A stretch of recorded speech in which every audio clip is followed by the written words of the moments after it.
So lines around the mouth like this are called perioral rhytids. Everybody hates them. Like when women put on lipstick and these lines get deep, the lipstick actually like bleeds up into these lines.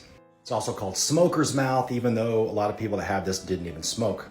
I don't like treating these things with fillers because you get what I call monkey mouth. You get this heavy look like, I mean, you've seen that look before. I also don't like doing Botox on this area, even like super dilute Botox, because it makes it flat up here. It doesn't really make the wrinkles go away so much, and it also you don't articulate your words well. You know, your enunciation is different, and like your expressions are different as well too. It really changes how you look, not in a better way in my opinion. This area has gotten a lot of attention from the laser industry in the last 20 years, and I don't think lasers do much for this either, to be honest. So what does work for smoker lines? I'm gonna tell you about dermabrasion, not microdermabrasion. Microdermabrasion is good, people love it, but it's like putting pledge on your coffee table and wiping it down. Sometimes you just have to resurface that table with a grinder.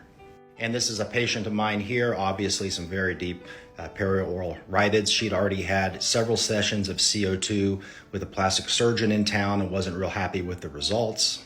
So she was like, what can you do for me? I was like, well, you're a mountain girl, right? Like mountain people are tough. Like, can you be tough for me for about 3 months?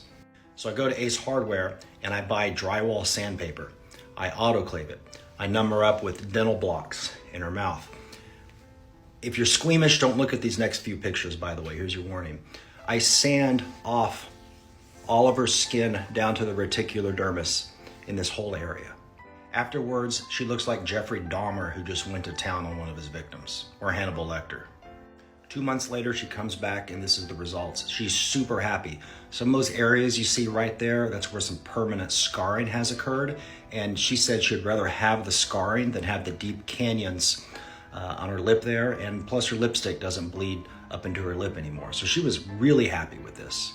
Why don't more doctors do this? Well, it's because the laser industry has kind of taken over the entire medical industry, and people think lasers are the answer to everything, when sometimes just some good old school elbow grease and some sandpaper will do more than any laser could even think of doing.